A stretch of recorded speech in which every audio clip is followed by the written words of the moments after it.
on the war on corruption this evening, through the role of Parliament. But you speak of fighting corruption, Honorable Speaker, and yet your critics keep pulling out your past. Yes. They state that you don't have a clean record, you did not have a clean record as magistrate, and that you left the judiciary under a cloud of controversy.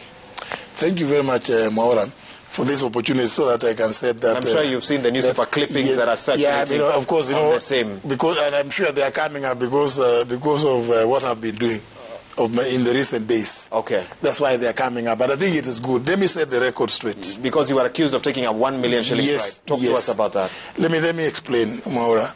An allegation was made against me. To my great shock and consternation. And when somebody took me and said that I have taken, no, not taken, it was said that I had demanded. For a 1 million shilling bribe. Yes. And so I asked, why would I be doing that? Then it was saying that there was a matter that I was doing, at which somebody was accused of having taken away or cheated and made a claim from NHIF of 147,000 Kenya shillings. So I said, so what he stole was 147, but he's saying that I'm demanding from him 1 million shillings. Even when the fellows who were investigating the matter came to me, I laughed it off. Fortunately, the matter, because I came to discover what was happening. What was happening? There had been, remember, I had come from Machakos, and I was given a house at Upper Hill. While in that house in Upper Hill, some people, and allow me not to mention their names. You don't need to. Yeah, but they were my seniors. They had a way of applying for houses from the then head of state. But what I later discovered is they applied using their names, their two names were two, and then they put my name there as one of the people who was applying to be allocated that house. That house today is a place called the Visa Place on Upper Hill, the Borders Public Service Club. Now, I did not know about this until another senior, one of the judges, actually, senior judges, came to me, told me that he wanted to show me how we can apply to get that house. I told him I have no way. I don't know. I just come from Machakos. How would I know? How do I access even the head of state at my level at that time? So he told me he was going to do an application, which he did, and he brought me to sign. He went with the application.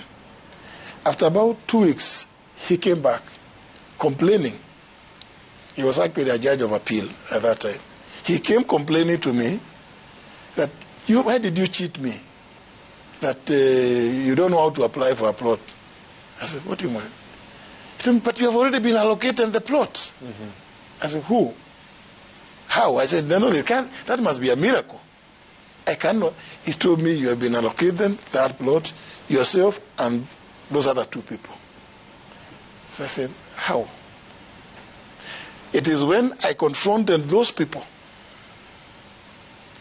that all my problems began. And they went and I told, I remember one of them, I told them, I have no regard for thieves no matter what their station in life is. And there my problems began. So you say that it is that group that you don't want to mention this evening? I think it will not be, yes. In fact, one of them is deceased. Engineered that charge against you? Yes. One of them is deceased even. It was such a harrowing experience for me because when the matter went to court, somebody came and been coached properly to come. He came with a diary. Those days, there were no mobile phones. So he came with a diary showing on this date he met me. I went to his office, and then another day his secretary said I made a call, and they were all recorded. So it was meant to look very cogent. So I said, which dates are these? You say, I called you. It was not, one day it was said I called, another day I went. I said, it's very interesting. So, fortunately, because all this was all makeup. I came with my passport, and I gave it to the court. Please just check. I'm saying to have gone and to have just made a call on this day and gone on this.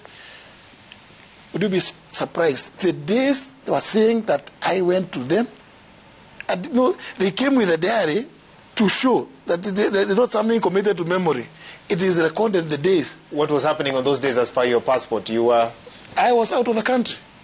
They saw the dates when my passport was stamped when I left Jomo Kenyatta, when I landed in Heathrow, when I left Heathrow going to Singapore, Changi, when I left Heathrow, because it was we were on a long standing tour. Okay. Into Malaysia, back to England, and that's why the case was dismissed. In fact, the magistrate who was trying it described that this is a case built, it's like a house built on quicksand. How can you say that somebody was, and you produce a record, okay, and you say he came to see you when the man was out of the country? We'll take your word on it because we were not there. You were the one who was. The records are there. Okay, it was dismissed at no case to answer. I know you are acquitted. Why were you not reinstated?